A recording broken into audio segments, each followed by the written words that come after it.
restrict anything here, so you know. All right. Hello, everybody. Welcome to Chain Breakers. We are a Christian recovery program that focuses on the road to recovery using the 12 steps. We use various recovery materials, including the Bible, AA Big Book, NA Basic Text, Celebrate Recovery, and other relevant sources. We want to make it very clear this is not an AA or NA meeting. We're not affiliated with either fellowship. With many of us being members of these fellowships ourselves, we have a great respect for their traditions. We endorse them. They do not endorse us. We don't claim to be experts in the literature. We simply share our experience, strength, and hope with you and the things we have learned along the way.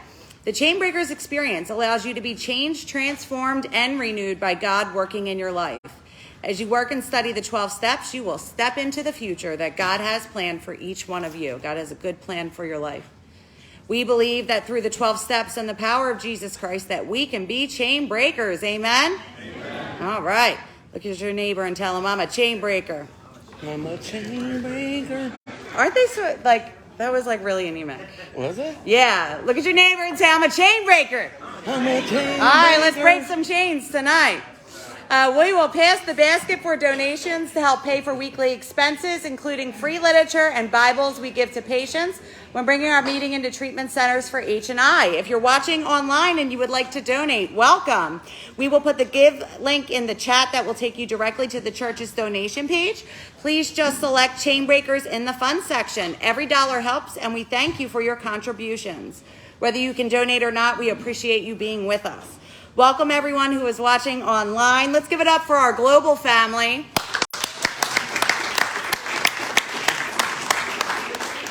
Feel free to put it in the chat where you are watching from, and if you're new, so that we can welcome you.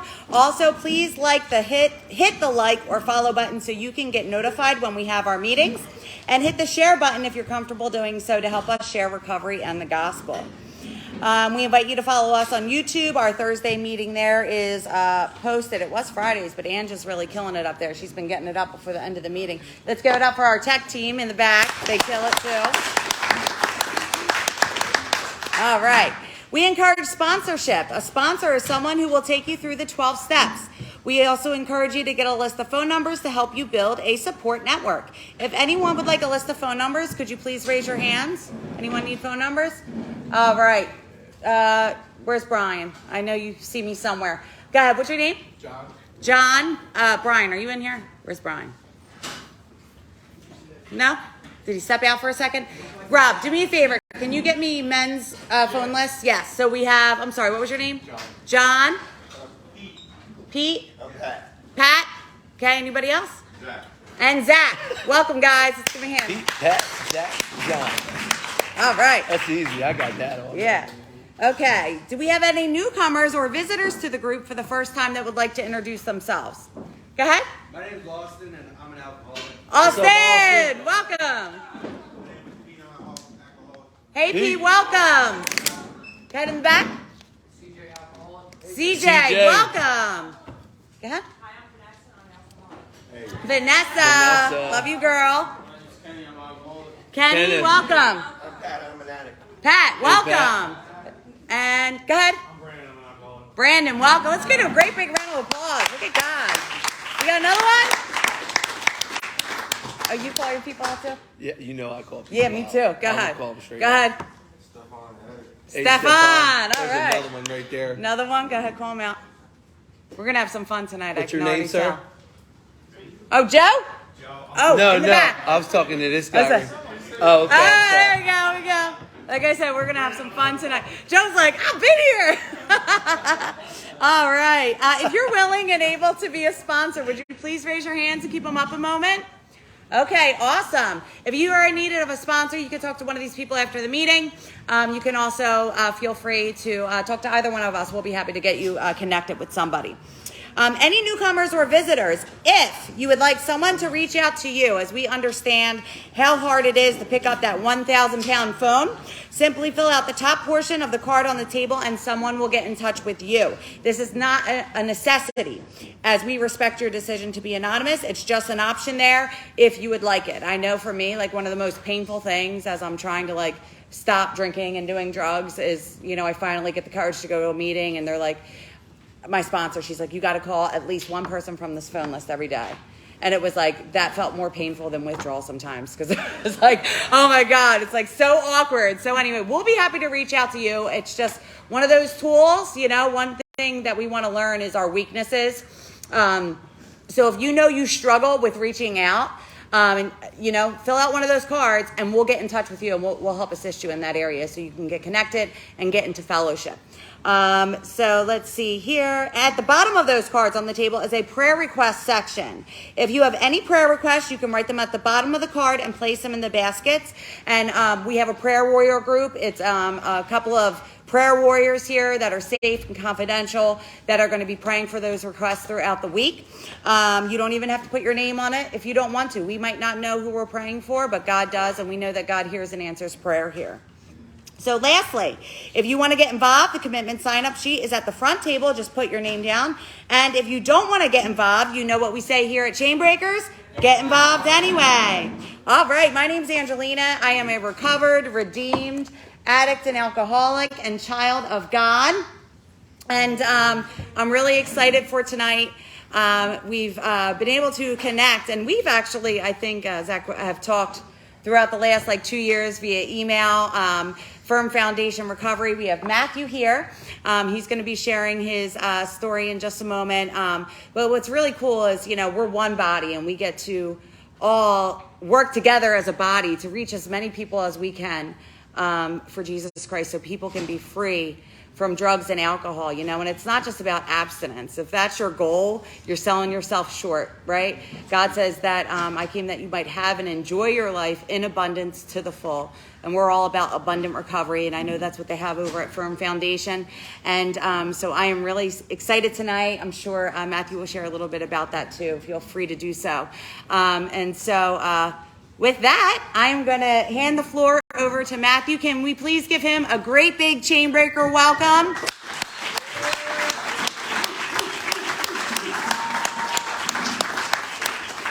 You guys are just too much. My name is Matthew Anderson. I'm an alcoholic and a drug addict. Matthew. I have to say it is an honor to be here.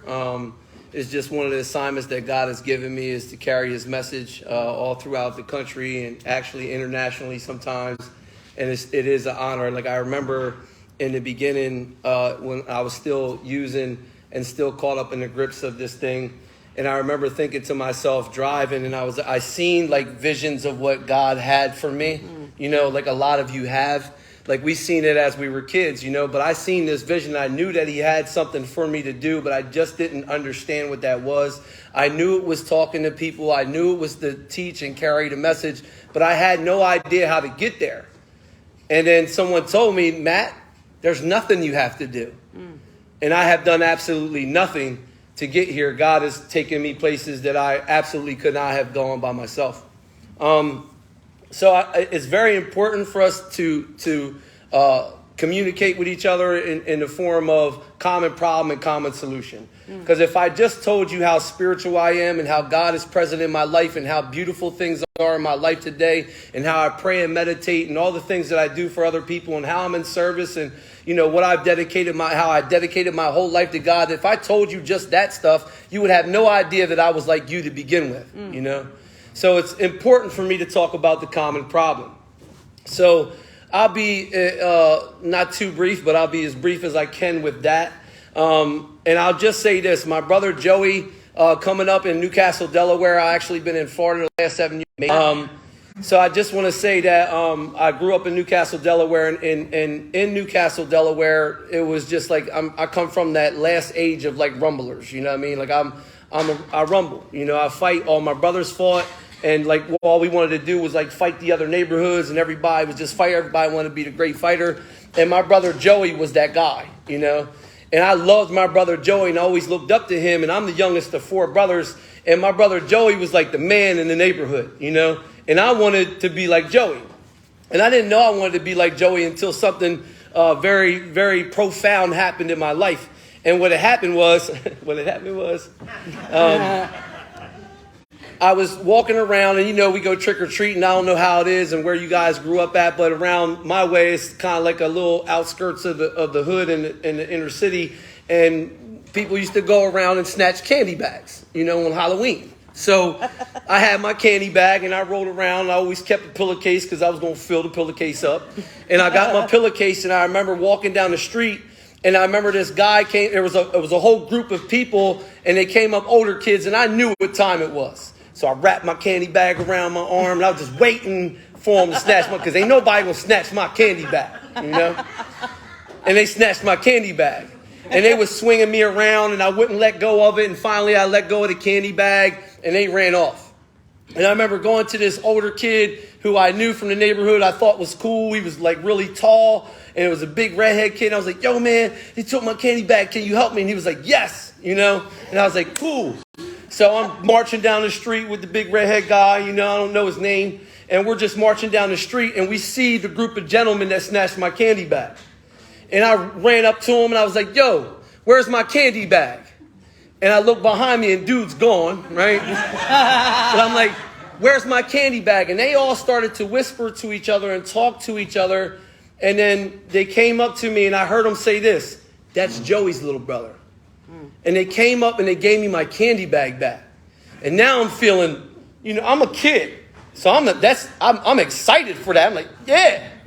So I opened the bag up and I had this mask. It was like a rubber mask that had, not that type of, but it had the zipper down the middle. It was like a pinhead mask, you know, Hellraiser pinhead. And I looked in there and the mask was gone. And I said, where's my mask? And they all like started scattering and they got my mask and they gave me my mask back.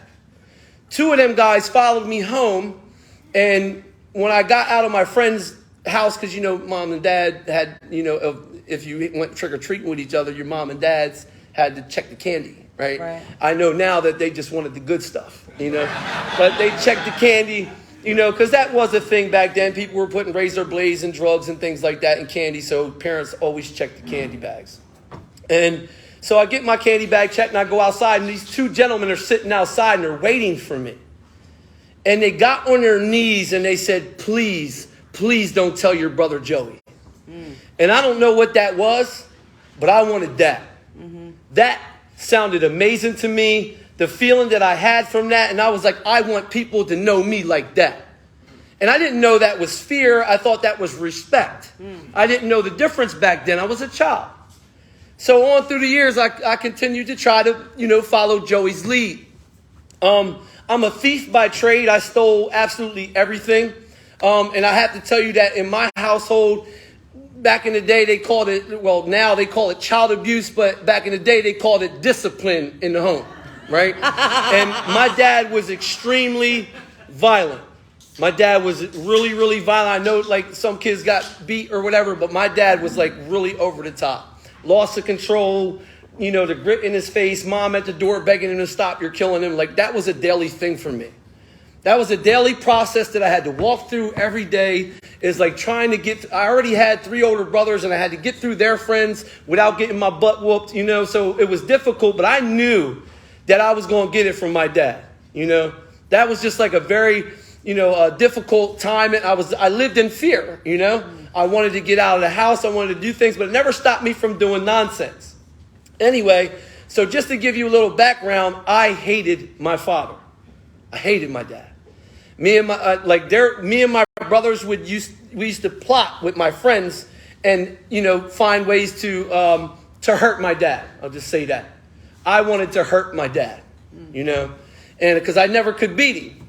And so I had every justifiable reason in my head.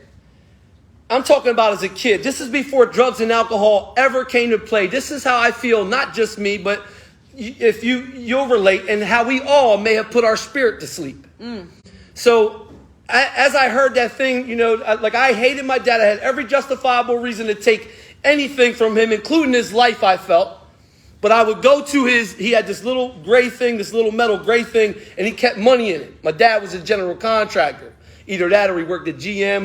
He worked. My dad was just a boss. Zach knows my dad. He still can't stop working. I was just working with him today. Anyway, he kept money in this gray thing, and there's this kid down the street who had a mini bike. And I loved dirt bikes, four-wheelers, go-karts, anything with wheels and a motor. I took it. They never belonged to me, but I always had one, you know.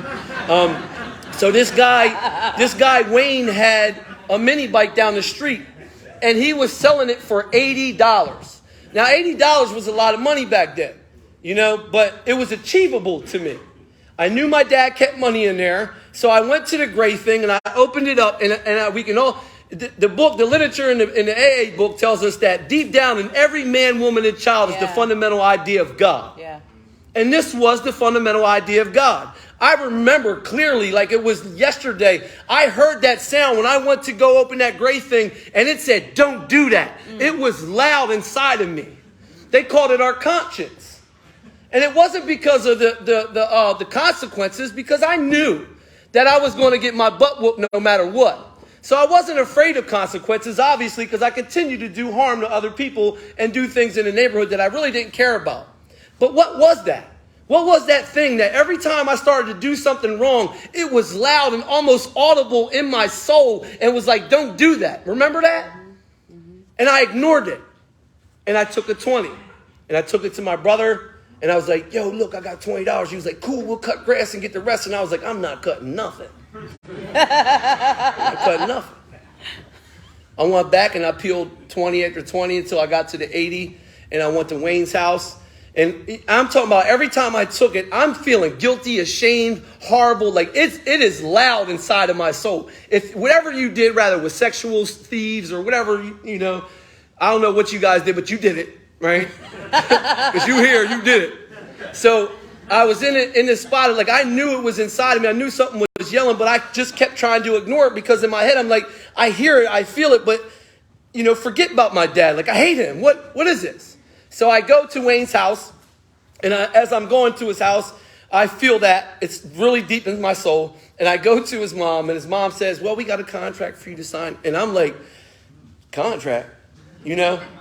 And I give her the $80. I signed this piece of paper, and I felt like I was signing my soul away. But I signed it. And she was like, well, where'd you get $80? And no kid in the hood around my way had 80 crisp, you know, 4 crisp, clean $20 bills. Just wasn't happening. But I had them. She knew, but I was like, I cut grass. And she was like, okay. You know, I cut grass, I get the mini bike, because in my head, if I get to the mini bike, I'll feel better, right? Sound familiar? I just got to get to the mini bike. I get to the mini bike, I take it down the tracks, I'm riding the mini bike, and I felt so horrible that I threw it in the weeds, and I ran home, and I called this kid Matt, and I said, Matt, please take this thing away from me, because I'm thinking if I do a good deed with a bad deed, I'll feel better, right? And I give him the mini bike, he rides it, and I did not feel better. I felt, on through the years, I continued to do those things. I continued to steal from the stores. Back then, they had baseball cards in the stores that had bubble gum in them, right? And I wanted the Ken Griffey Jr. Rookie cards and the Jose Canseco's and, you know what I'm saying? I wanted the Mark McGuire's and all that stuff. So we would go, and every time the store clerk would turn his head, we're taking everything. We're like just laughing, running out of the store while they're chasing us, you know? I was one of them kids. I was a very bad kid. So as I continue to do those things, I feel like on through the years that sound, that don't do that, started to go, don't do that. And it started to get more and more quiet as time went on. And the more quiet it got, the more open I got. So check it out. I knew the consequences, I knew the benefits. I knew the benefits of ignoring that voice. The benefits that I got was things like my brother Joey's reputation, right? The things that I got were like women started to like me because I was crazy, right?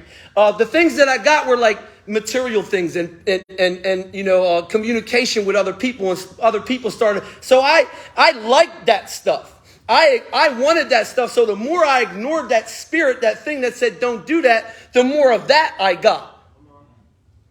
And I wanted more of that. No one told me about the consequences behind that, though. No one told me that if I ignored that feeling, that I eventually was going to be dead spiritually, and that I was going to end up in the places that I ended up in. I never knew I was going to end up 17 years of my life in prison. I never knew that I was going to end up shooting someone. I never knew that I was going to I didn't care about anybody on the planet. I didn't know that not listening to that thing, how detrimental it was to me and how evil I had become. So as I was young, I ended up doing all this stuff, and I ended up in a juvenile detention center at the age of 14, 15. And I hated religion, right? My mom and dad used to take us, because in order to wrestle over at St. Peter's, we had to go to Catholic school, night school, CCD, stuff like that. And like I would do whatever I had to. It was my dad, you know what I mean? My dad, you know, I ain't messing with my dad. So I did all these things, and I hated God. I didn't like the fact of what God represented as far as the religious aspect of things. But I didn't know it's the only God I knew. So as I continued and my conduct continued and I continued to ignore that feeling, I ended up in this juvenile detention center, and the same thing happened to me. Ever since I can remember, that thing that my dad had, that loss of control, I had that. I had that my whole life. I punched holes in walls. I broke doors. I beat kids up at school. I hated bullies, so I was always the bully's bully at school. If you would, like, my heart was still would tug at me. Like, if I seen some kid getting messed with, I was like, yo, mess with me, you know? And I was that guy. So I would do those things, and I remember being in this juvenile detention center, and I fought in there and got crazy in there, and I was on what they call administrative segregation, which means they separate you from the entire population because you can't keep your hands off of people. So they put me in admin say, and I'm in this cell, and the only time I came out was to use the bathroom because we didn't have bathrooms in our cell in the juvenile detention center. So this man came in, he was 12 to 8 shift. He called himself a gospel gangster. That's what he said. And he would come to my cell, and he was the only one that would let me out. And as he came to my door and let me out, he wanted to talk about the word to me, but I didn't want to hear about the word. I don't want to hear about God and Jesus and none of that stuff, but I did want to get out the cell. But as he continued to talk to me, something happened. He presented Jesus in a way that I could understand. And he put Jesus in this, and he made in the context of a gangster. And if you think about it, Jesus was a G. Yeah, he was. Straight up. Yo, there ain't no bigger gangster on the planet than him. Who goes to an entire, he don't care where he's at. Yeah, I am he. Yeah. I'm the one you looking for. Everybody falls back. We looking for Jesus and that. I just told you I'm him. You know? So we're talking about a guy who was a G, man. He knew what his mission was in the world. And I didn't understand, but I understood that. And something started to happen to me naturally. I didn't have to work for it. Something special started to happen in my life in a juvenile detention center where I became free. And I'm talking about, I didn't mind being there. Like, I had friends, I wanted to talk about the word. I wanted to talk about Jesus. I went from the most violent person there to a unit leader. I went from, they didn't even let me out. And now, like, they're taking me back to court. I had this experience. And when I got home, the ways of the world came back. You know, I'm young, about 17 when I got out. So I started running the streets and doing the stuff because I wanted her, them, and it, right? And her, them, and it became much more important. And I tried, right? And I tried to do it, and I just ended up in the wrong place. So I rejected that idea as well. And for years, I spent so many years of my life in prison. I thought the things that would make me an alcoholic and a drug addict were like, my dad beating me growing up. I thought it was because my house burnt down. I thought it was because I shot somebody under the influence. I thought it was because my friends ran when I got stabbed. I had all these excuses on why I was like I was, but it's not true. I was like I was because I put my spirit to sleep. And when Mike and all them came around and they had substances, I thought I can control and manage those things because I'm the man. It might get you like that, but it ain't going to get me like that. I can handle this, So years and years of my life in prison, I've studied multiple different religions. I remember practicing Islam. I remember studying Judaism, science, astrology, like going all these different ways. But the way that I found it to begin with, I was in this search for a spiritual experience because I had still that uncontrollable thing in me. When I ain't gonna say when Jesus left. When I left Jesus, I started to get that thing back. I had no control over my emotions. I would hurt people, and I'm like, it's a bad place to be the violentest person in a place of violent people. You know what I mean? Right. Like, I'm in prison, and I'm one of the most violent people in a prison. That's crazy. But that's me. And it was always your fault. It was always everybody else's fault. In fact, I remember I had gotten to this fight with these two lifers. One of them, Keith, he's actually home. I hope he's home anyway, if he ain't gone by now. But two of these guys, one of them's dead, one of them's home, I believe. And I got in this big fight with them. And they called me in the cell afterwards, and they were like, yo, come in the cell. Now it's 4 lifers in there. And I'm like, yo, man, I ain't coming up in there. What's up? And they're like, yo, just come in. We want to talk to you. And I go in there, I sit down. He said, Matt, how many years you been in prison now?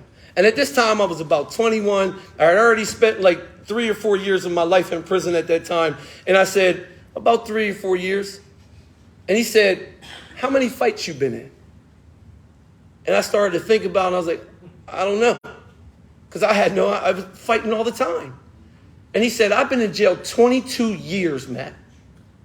And I ain't been in none. Wow. Is it you? Or is it everybody else? And I was like, it's gotta be me. So I was always on this seat because I thought I had demons in me. I'm going to be really honest with you. I prayed to the dark side. I feel like that I sold my soul before. We'll get to that. But I thought I sold my soul. And I was doing this music. I got out and like I'm in jail and I'm always searching for this spiritual experience and like having God in my life. And I just couldn't connect because I was always going places besides the place that I had it to begin with. So I get out of prison. Oh man, back to the streets again, right? Drugs and alcohol in my life. I started to do music. I was like on a high level of I'm a rapper. I know that sounds funny, but like I was really on a high level of that. Like that was my life, you know? I loved that. I started to use drugs and alcohol, and that like subsided pretty quickly, you know? And I ended up back in prison. I get out. Actually, I got out April 15th, 2015. And I was found dead at the girl's house that I was staying at, April 18th, 2015. Now, she didn't know me for alcohol, drug addict Matt. She knew me for get money, sell drugs, music Matt.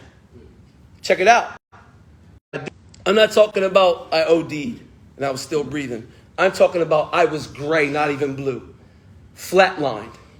She came back, and this is what this is so cool through 9-step stuff. We'll get there too. Through 9-step stuff, I went to make an amends with her, and she said, Matt, I have something to tell you about that day. And I said, what? And she said, that day I left to go to work with my mom taking me to work. And she said, something told me to go back and check on you. And I know what that something is.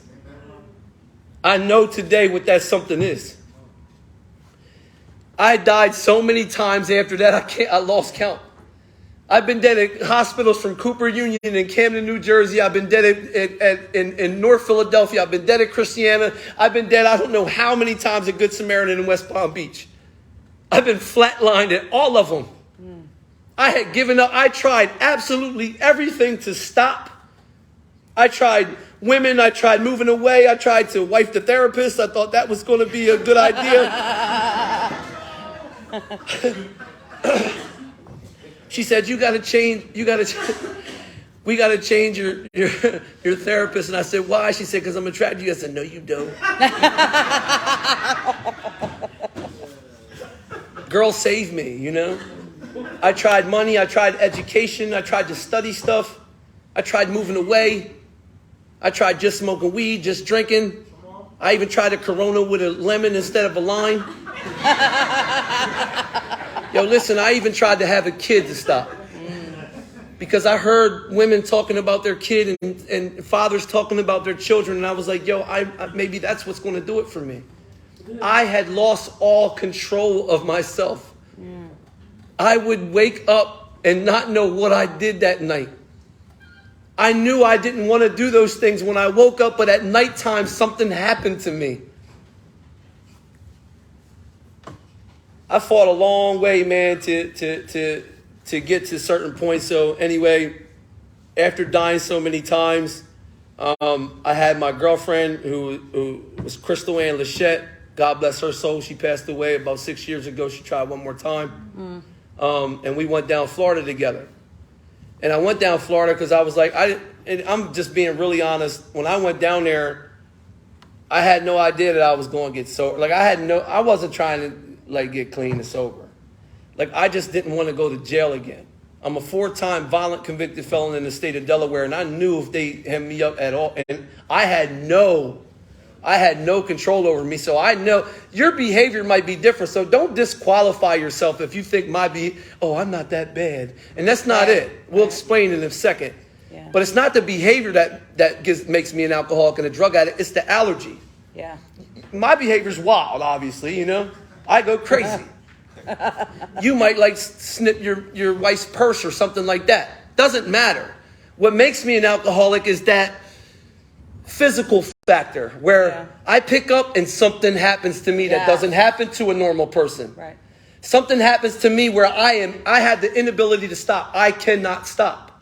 When you say, I've watched people have 2 drinks and they're at work Monday morning. Me and Brandon were talking about this early. I have 2 drinks and I am not at work Monday morning. I have 2 drinks, Flacco's in the parking lot, and I'm in North Philly ASAP. And I need help. So that's what makes me an alcoholic, the physical factor. When I put something in me, remember this? I'm never going to do this again. Remember saying that? Right. I am done. I gave stuff out, flushed it, whatever. I am finished. Mm-hmm. And then you wake up in the morning and your bones are crawling out of your skin. And I know where I'm going to get that ease and comfort at. Yeah. At once by taking a few drinks. Yep. So... And then the mental part, this is what makes us the same. Then the mental part of completely sober. Nothing in my system. I can pee clean. I don't know what it sounds like for you, but the lie I tell myself is usually like this. I get out of prison after an extensive period of time. I never got I was never like the 30, 60, 90 day dude. They would give me years, you know what I mean? It was here, take this, And I'm like, great. So I get out of prison. And I've gotten out of prison multiple times. When I tell you I did 17 years, I wish I could tell you that I did them all at once.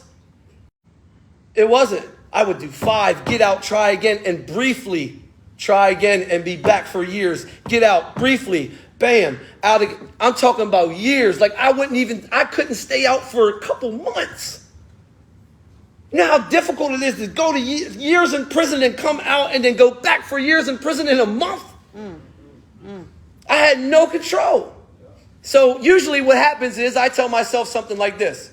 I get out of prison and I get into the parking lot of probation, and I'm in the parking lot. Kenny laughs about this a lot, but I get into the parking lot of probation and I tell myself, well, as soon as I pee in this cup, I got 7 days before I got to pee again. I'm talking about thousands of consequences, thousands of experiences of my own that tell me that this is a lie. I don't need you to tell me. I know it's a lie. Right. And I tell myself 7 days, and I'm like, this is brilliant. I'm going to go to jail or die. And 1 means more to me than that. Mm-hmm. Right. And I'm like, I'll just do 1.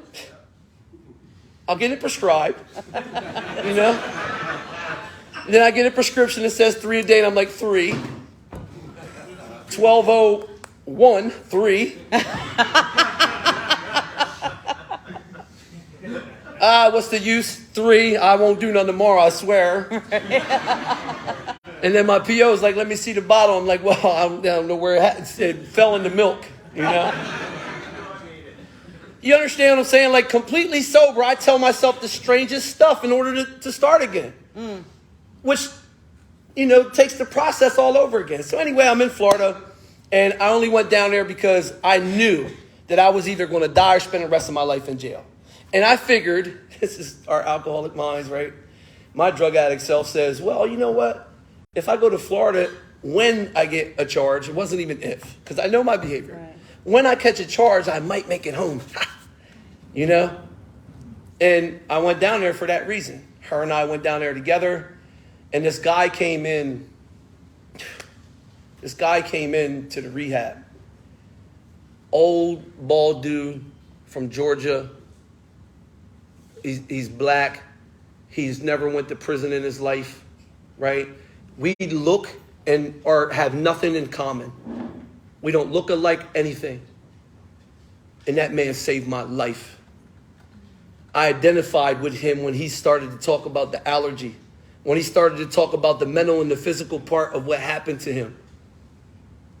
Yo, this dude comes in, and the only reason I chose that particular program, which was AA at the time, I was like, man, this ain't for me, because I smoke crack, you know? And he was like, if that man, I'm telling you the truth, if that man would have told me you in the wrong program, I would be dead. Mm-hmm. I asked him to help me, and he said, listen, I told him, I walked him to his car, and I said, listen, if you're going to tell me to read something or call you for 30 days, I'm going to die. And I never meant something like I meant that in my life. If you're going to tell me just to read something I don't have 30 days, I need to get to work, so I'm going to die. That's been my experience. I've been dead everywhere. I OD, get out one time, twice in 6 hours. I'm back in the hospital. My first thought when I leave the hospital after I'm literally dead and flatlined is, where's my wallet? I begged this lady to help me, ma'am, help me, doctor, please help me. And she said, don't do it again. I never tried that one. Thank you. He broke down the first step to me like I just did with you. And we went over the book word by word, line by line. And we started to go over this work. I started to have this experience, and I understood that there was no, in the second step after the first step, and he broke that down to me, and I knew no human power could help me.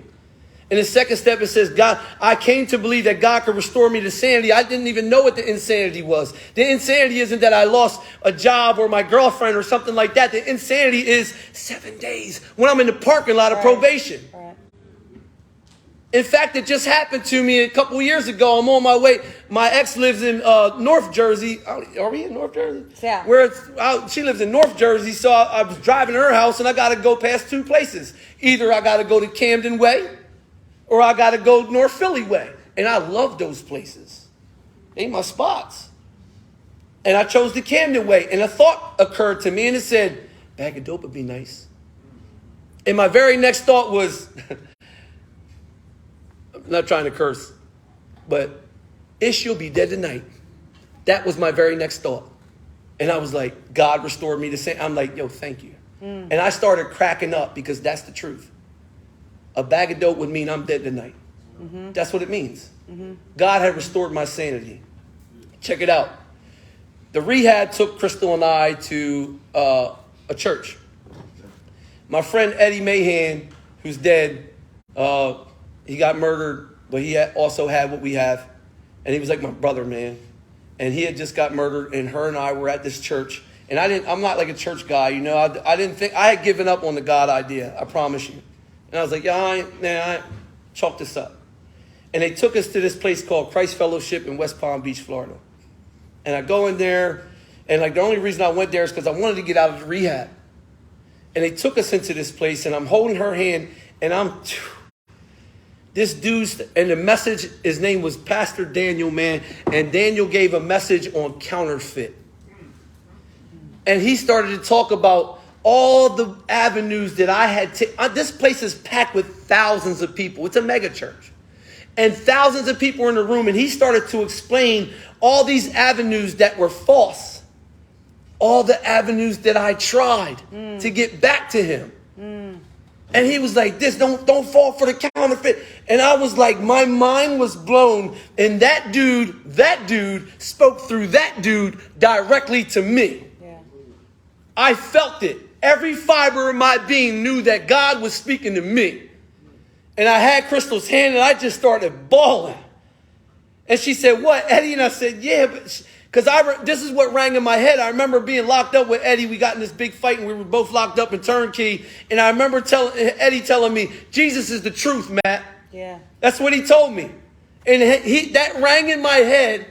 And I'm holding Crystal's hand and I was like, yeah, Eddie. But she thought I meant like, and I just remember like all my friends are gone. Eddie Mahan, Chan Cathcart, Arrow, they're gone. All my immediate circle growing up is history. And I remember just holding her hand and I was like, yo, I don't know why this dude chose me. Like I was a much worse person than him. Why'd you choose me? But I don't know why you chose me, but thank you. Like grace and mercy, I'll do whatever you want for the rest of my life. Let's go. On through the work, I continue to do inventory on my life. And I had a profound experience with that. Through inventory, I'm like, number one, dad. Beat us, uncontrollable, never let me do nothing. Ha ha ha. And I get to the fourth column in inventory and I find out my dad beat us like that because his dad beat him like that. Right. And I also go further into it and I find out that I beat people uncontrollably. That same thing that he had, I have. Then I find out stuff like I stole everything from my dad. I spent most of my life in prison. Listen, I was in the newspaper like this after I just shot somebody, smiling. And my mom and dad got to go to work and face their employers and their neighbors with their son in the newspaper. I sold drugs. I got high in his house. I destroyed his home. I expected him to take care of me. Every time I was in jail, I expected him to get me a lawyer. I expected these things from my dad. And I find out that it's me. You know? 4 months in, they came to my door. 4 months into, I was already through inventory, making some amends in that time. It doesn't take long. If you got a sponsor that tells you, hey, let's do a step a year, find a new one. Yeah, definitely. Straight up. Like, I'm going to die. If the solution's in the steps, what are we waiting for? Yes. So I'm in this position, and I already have been through inventory, is making some 9-step work. I already had this profound experience with God. I was continuing to try to connect. Things like this started to happen. Like my prayers started to get answered, and I'm talking about so specifically. Like I remember asking God one day, I didn't feel him because listen, I know if you haven't had this spiritual experience yet as a result of the steps, there's going to be a time where in the beginning you're not going to feel him and you're going to be like, oh snap, where's he at? Oh my gosh. And you get scared thinking that he's gone forever, right? So I got scared and I got on my knees and I prayed and I was like, listen, God, please, I need you. I need to hear your voice today. Please talk to me. And I'm driving and we're this gridlock traffic on Military Trail in West Palm Beach, Florida. And there's guys over here. I'm over here with this big, white, big, dumb van, right? That I had 15-passenger van driving around. And there's this young Spanish kid with a Honda next to me, and he got his window down. He starts screaming at me. Hey, yo, my man. Hey, yo, my man. And I'm sitting there like, man, you got the wrong one today, I'm telling you. And he's like, I know you hear me, man. Yo, my man. And I'm like, yo, what? What's up? Just like that. And he said, he went just like this to me. I got a message for you. And now I'm grabbing the door handle. I'm like, oh, you got a message for me? What's your message, cuz? What's your message? And he said, Jesus loves you, man. Yes. I ain't never had something like that happen to me in my life. Like I told him I need to hear you, and he spoke to me. Yes. He talked to me. I'm like, yo, man, you do love me, man. Thank you. Like, thank you. They came to my door 4 months in, and they knocked on my door, and they because I was running halfway houses and stuff like that. I thought I had this legal business going on. I thought it was anyway. And they knocked on my door, and I opened the door up, and they said, "This is the Sober Home Task Force." And I was like, "You're joking, right? What is the Sober Home Task Force? I've never, you know what I'm saying? They don't got guns drawn or nothing." I'm like, "You can't be here for me, you know?" They're like, "Are you Matthew Anderson?" I'm like, "Oh my God. What are you talking about?" Yo, I got locked up again. I'm back on the news again. Literally, they were having press conferences about me. I'm sitting there like, yo, this is a joke.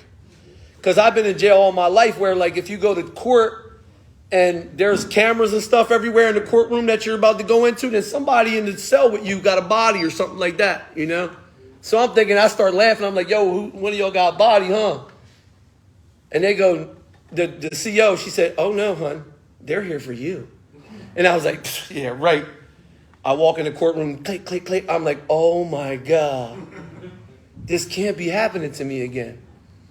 And you're talking about 4 months in, and like I already did it, but I had a spiritual experience, and I already had this profound experience with God. And I went in the courtroom, and everything that happened, I was like, yo, man, whatever. And this is what I thought. I'm going to do life in prison, and if this is where you want me to carry your message, then I'm here. Yeah. Yo, I spent my life going to prison looking for God. This time I brought him with me. Yeah. Like I go to prison and I'm carrying people through the work. Like something special happened to me where I called home. I said, "Mom, this is what's going on. Whatever happens is good." Not like, "Please bail me out." I was like, look, they said, "Listen, we got you." And that was it. And I hung up the phone. I wasn't calling back every 5 minutes. "Did you get me out? What's like I always do. Yeah. Please. I was like, yo, man, if this is what you want. Like I had already given in like, yo, I'm reporting for duty wherever you want me. Amen. So check it out. 9 months in. I've just, no one called me. I'm at my house. Crystal and I had split up for a while. She went to live with her girlfriend. I got my own place. We started to contact each other again and started communicating again. And we were like, you know, trying to work it out. And I remember, I still see her. I couldn't say her name for years. And I remember she was at the gas station. She said, "You ready to stop playing?" Because we were broke up. And I was like, "Girl, it's you playing." And they sent us home for Hurricane Irma because we had to evacuate Florida back then for Hurricane Irma. And I came back home, and she lived in Philly. And we drove back down to Florida, and she drove by herself, and I drove with my dad. And she sent me this picture and all that stuff. But that didn't come up yet. And I remember like being in my room, and I felt that she was gone. Like no one called me, said, "Matt, Crystal Pet." Like I knew something was wrong, and I knew it was her. Thank God for my spirit, right? And I could listen. And I called, and her phone was going to some crazy answer machine. And I was like, "Please, God." And I texted her friend. I said, "Please tell me Crystal's okay." And she said, "No, Matt, she passed away last night." And like I ain't never been broken like I've been broken like that in my entire life. Like I lost everybody and I was numb, but I was not numb to that. Going to work and like, you know what I mean? You should Greg get off and you for what? So I remember you can say I'm crazy all you want. But I remember being in there and I felt her tell me that she was afraid and she didn't know where she was. And I said, "Baby, you can find God there too." And I got on my knees and I prayed again. One of them, I'm not talking about God, please. I'm talking about from my gut, snot running down my face like, yo, I need you. Like, I need you. And I said, "Please take her. I'll do whatever you want for the rest of my life. I swear." About 2 hours later, I get that same, that thing, like I woke it back. That's what the step work is about. Like I get that thing that says, "Don't do that." It said, "Check your messages." And I checked my messages, the same message that her and I had before she passed away, but it didn't mean nothing to me then. So I start going through my messages and I see her she sent me this picture. This is before she died, obviously, but it didn't mean nothing then. She sent me this picture after I prayed that prayer. It meant everything to me. And it said, "Wow," with the sun beaming through the clouds. And I was like, oh, she had to have an experience with God, And I said, "Awesome, where are you at?" And her response was, "Somewhere over the rainbow, silly." And I said, "Is there bright blue skies?" And her response was, "Yup, and the grass is way greener too." He showed me he took her. And that's what brings me here. I'm reporting for duty, sir. Yeah. You know? So I go through this work. You know, I continue to help other people's mind. Men's weren't just with my dad. It was with, like, yo, her son is my son. He calls me dad. You know what's really cool? I just spoke at a rehab Monday. And I met his real dad. Wow. And I'm able to help his real dad. Like, God is real, man. Like, don't get it mixed up. Like, we're here. I'm doing this to have this experience with God. Like, this whole thing is to build this relationship with him. This is so much bigger than staying clean and sober. Yes. And then when we, like, make these amends with our neighbors and our people, like, I can't just say, okay, I'm clean now, leave that stuff. Like, I make my amends. Like, I wish I had time to break it. This is not enough time. I know you. I would love to break down the whole step process for you, but I will break it down for you like this. I do inventory in my life. Amazing things happen. I see that it's my fault. I go and I make an amends and I clear up my past. My dad, the one that I wanted to murder, is my best friend today. Yes. That's my man's, man. I'm telling you. He with me every step of the way. And through me changing and through the demonstration of how I live, not through talk, not by coming places and talking, but through the demonstration of how I live, everybody changes around me. Doctors, therapists, counselors, rehabs, detoxes, women making more money, having things, having kids, better jobs. Did they work for you? Mm-hmm. It didn't work for me neither. But that dude works for me. Amen. Yo, and we have an ability after going through this work to do stuff here. Don't miss it, man. Yo, if you here and you ain't embarked on this journey, don't miss it. Yeah. Yo, we help wake the dead in here. Yes. Come on. They keep telling me get in ministry. I'm like, I am. We heal the sick in here. Yes. We help the blind to see here. Yes. Yes. What better purpose you want in your life to help someone that nobody else can? The most educated doctor on the planet can't do what God's going to do through you. Yes. This is the most special thing that's ever happened to me, man. Yo, I'm like the lost, the broken. Like, I'm that dude that just know everybody chalked up, including me. Including me. But we the ones that get it. So if you broken, hopeless, and you in a bad spot in your life and you feel all messed up, right? Good. Yeah. That's a beautiful place for you to be. That's right. Because that place enables me to say, I don't know what to do. I need you. Yes. Yes. And when you do that, he comes, man. Yo, Jesus is the truth, bro. Mm-hmm. Just like Eddie told me he was. He is. I had so many profound experiences in my life, man, with God and answering prayers and stuff. And it just happened. Yo, I forgot to tell you. I prayed to help Cameron's son or Cameron's dad. And I end up in a rehab in another state with this guy. I don't even know him, never seen him a day in my life. And he come up to me, he said, this is Monday. He said, is your name Matt? Like that, right? And I was like, oh, man, here we go. I was like, yeah, man. He said, yo, thank you, man. You helped my son. And I'm like, who's your son? And he said, Cameron. And I was like, what? Yo, this dude is, yo, you funny. I am cracking up. Yo, this dude is like, he called me yesterday and said, yo, I'm going to do whatever you tell me to do. And that's all you got to do, because I ain't going to do nothing. I'm just going to introduce you to the one who does everything, you know? So, yo, don't miss it, man. This is the most special thing since sliced bread. Yeah. I love what God's done in my life. I love God, what God does in my people's life, you know? I get to watch Kenny wake up, and it ain't got nothing to do with me. Take Kenny through the steps, put his hand in God's, and he helps other people. Same thing with Brandon. Zach, does his thing all over listen, man, we out here carrying a message. I'm in Delaware. I live in West Palm Beach. It's beautiful there. I live in paradise. Somehow God got me in Delaware carrying the message, and I'll be there till he's done with me, man. Amen. As much as I want to go back.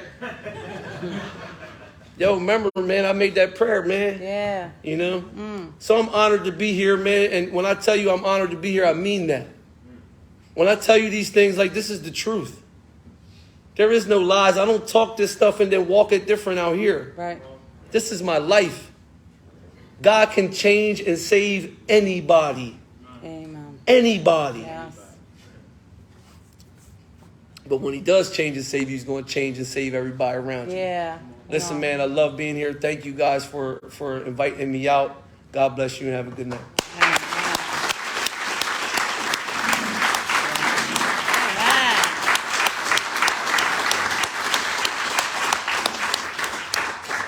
Praise God. I needed to hear that tonight.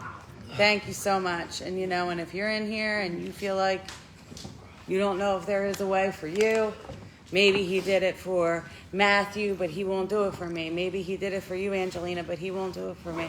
If you let him in, he'll do it for you. You know, we're just a bunch of prodigals here. And I love, in the story with the prodigal son, we go out, we wild out, and we end up living with those pigs, you know? And it's just like Matthew was sharing here, like, if I could just go back to my father's house as a servant. And that's what we get to do here.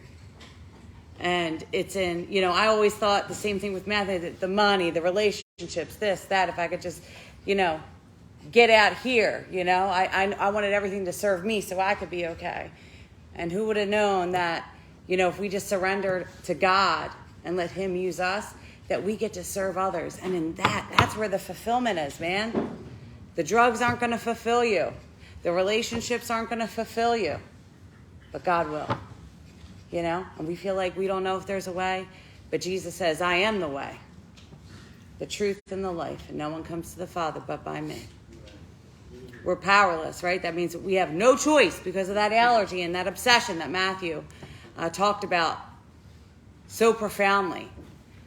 So if I have no power, right, we got a real enemy, and it takes a real power to defeat that enemy, right? And we can do that through Jesus Christ. And, you know, I was just thinking, you know, amazing grace, how sweet the sound, right? I once was lost, but now I'm found. Was blind, but now I see. And I'm just so grateful for that. I'm so grateful that God just brings us together, you know, from Delaware, you know what I mean? All the way, I think, like, 2 years ago, like, you know, we're messaging and sharing content. It's like, you know, we're all one big family. And, you know, that's the beautiful point where Matthew was talking about, you know, rock bottom, what I thought was the worst thing in my life. If you let God use it, right? Rock bottom became the platform in which God rebuilt my life. And that rock bottom is what gives us a platform and a purpose to help other people. Because again, you know, people that don't have this disease, they don't understand us, right? And so your experience uniquely qualifies you to show up for service to God, to other people. And it's, the drugs won't fulfill you, right? But Jesus Christ will. And that's why we know here at Chainbreakers, we know that victory over drugs and alcohol, it all begins with a decision. And that's that third step decision that we take, making Jesus Christ our Lord and Savior, surrendering our wills and our lives over to his care and protection. And here at Chainbreakers, we know the way to salvation, it's as easy as ABC. It's not hard to come to God. We just admit the truth about ourselves, that we're sinners, that we've made mistakes. We have all made mistakes. God's not surprised about our mistakes.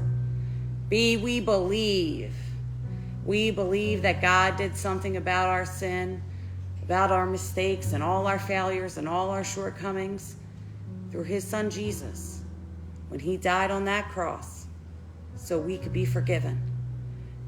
And, you know, I'd be remiss to say Sunday is Easter. He died for you, like for you personally. He knows you and has a good plan for you personally. And he died for you so you could have a personal, intimate relationship with him. See, we just commit. We commit our will and our lives over to his care and protection. And we always add the D in there. We do it today because tomorrow's never promised. People die every single day from this disease. You know? I know just like Matthew, Many of us lost track of how many times we were dead. But God brought you back for a reason. You're still here for a reason. So we always wrap up every meeting with giving you the opportunity to do that. So I'm going to ask everyone if you would just please close your eyes, bow your heads. And you don't even have to say it out loud. Just say it from your heart. If you would like to turn your will and your life over to the care of Jesus Christ. Father in heaven, thank you for loving me. I admit to you that I'm a sinner, that I've made mistakes, and I'm sorry. I believe you did something about my sin, all of my mistakes, through your son Jesus, when he died so I could be forgiven. Jesus, come into my heart. I give you my life. I receive you as my Lord and Savior. With your eyes still closed, head still bowed, please. If you said that prayer with me tonight for the first time, would you please raise your hand? I'm not going to call you out. I'm not going to embarrass you. I just want to be able to pray for you, and I want to be able to give you a Bible to start you out on your walk with Jesus. So if you said that prayer with me tonight for the first time, would you please raise your hand? I see that hand over there. I see that hand right here. Just keep them up one moment. And I see that hand in the back there. Just keep it up one moment. No one's looking but me. All right. You may open your eyes. Guys, thank you so much. Let's give it up again for Matthew.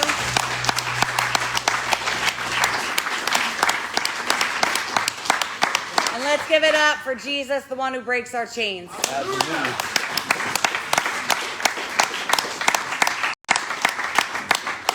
Okay, so everybody, thank you so much for joining us. For those of you who prayed with me online to receive Jesus, please send us a PM so that we can congratulate you, pray for you, and mail you out some literature to start you out on your journey with the Lord. And we ask, if this meeting blessed you in any way, would you please share it with a friend? Have a great night, everyone. Thank you for joining us. We're going to shut off the feed now and get ready to open up for share. Thank you so much, guys. You can stand.